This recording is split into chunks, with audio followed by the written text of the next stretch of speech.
While some might think that the ongoing opioid epidemic is relegated mainly to more rural and less affluent communities in the region, nothing could be further from the truth.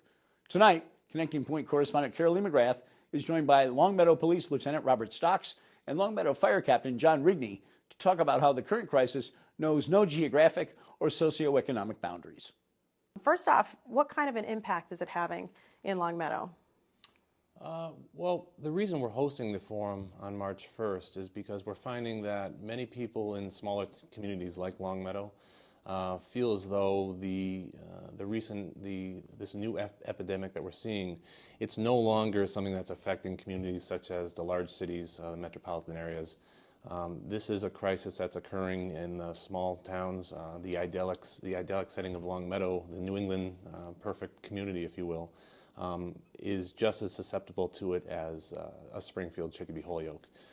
So what we want to do is just provide some education and just an opportunity to let the people of Longmeadow know that opioids are affecting anyone and everyone, despite their socioeconomic status, young, old. I mean, it is really affecting anyone.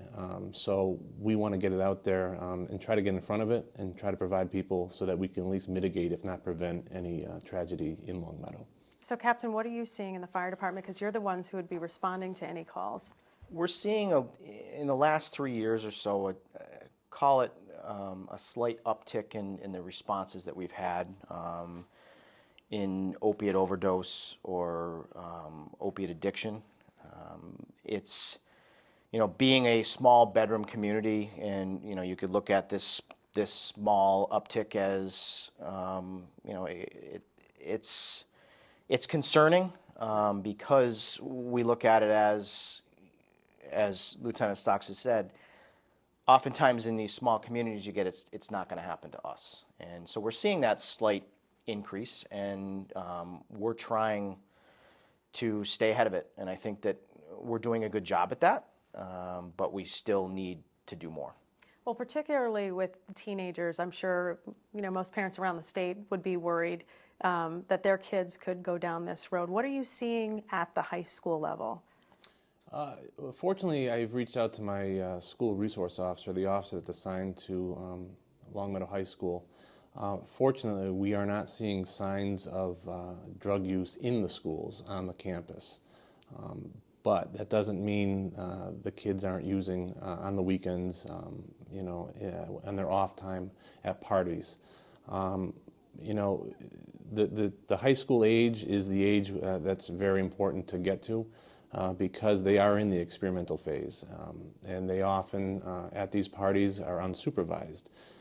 So while we're still concerned with alcohol use and drug use, we're finding prescription pills seem to be very commonplace now due to the fact that prescription pills are very prevalent within society now. So that's what we want to address. We want to make sure that the access to these prescription pills are contained and monitored so that the high schoolers and even younger at times don't take some to experiment or, and start going down that rabbit hole, if you will.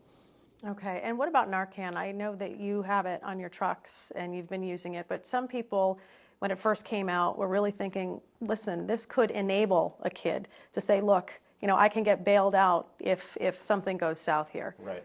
We've definitely heard that could be the case, but what we're looking at as public safety professionals is trying to make sure that they can get to a point where they can get help. Right. So if we're not supplying Narcan to our officers, to our firefighters, and even in, now we have it in the fire department, in the building itself, what are we going to do when that person comes in or we find that person on the street that's overdosed and say, well, we don't have that piece of equipment, as we call it, to be able to help them. We want to be able to help them that time and then get them the education from that point going forward. And do you think parents should be carrying it? If they're finding some of the classic signs with children of being withdrawn, changes in mood, changes in attitude, changes in the people they hang out with, they need to be comfortable in talking to their children and saying to them, I'm concerned, I'm worried. Start looking at the signs. And there's plenty of resources online to find the signs and symptoms of a potential drug problem. And if it comes to a point where they think they might have a problem with their son or daughter, I don't think it's a bad thing. It's a pretty available medication now.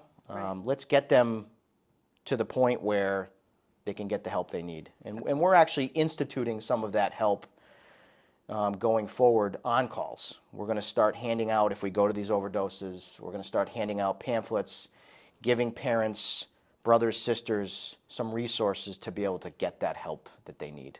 Do you think that marijuana or alcohol is a gateway? I know there's a big debate about this. Many people say, oh, no, pot is not a gateway drug. But do you think that this is sort of the start, or could be the start for kids who are a little bit more of a risk taker? Carolee, I think that you could probably devote a week-long topic on that. It's an age-old debate. I'm not a drug addiction specialist. I can say from my experience in law enforcement, most heroin users have utilized marijuana in the past. If you want to draw the correlation, it's there, but there's also an argument of causation. So really, I think, and as Captain has explained to me in the past too, we had a discussion on this on the way down. It all depends on, I guess, a philosophy, but there's as many arguments for the argument of gateway drugs as there are against it.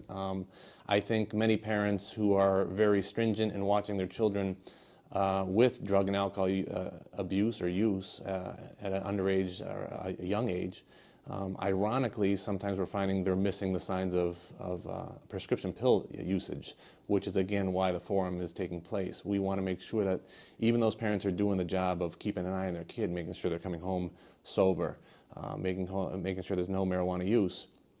Well, they're forgetting the obvious, which is right in their medicine cabinet, and that is the painkillers.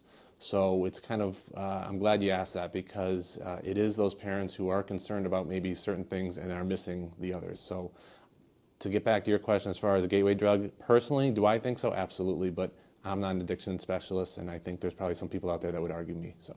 Well, Captain and Lieutenant, thank you so much for coming in and talking to us about this. It's a big topic. I mean, all towns are now really starting to address this as the state moves forward with different plans to combat it. Thank you for coming in. Thank you.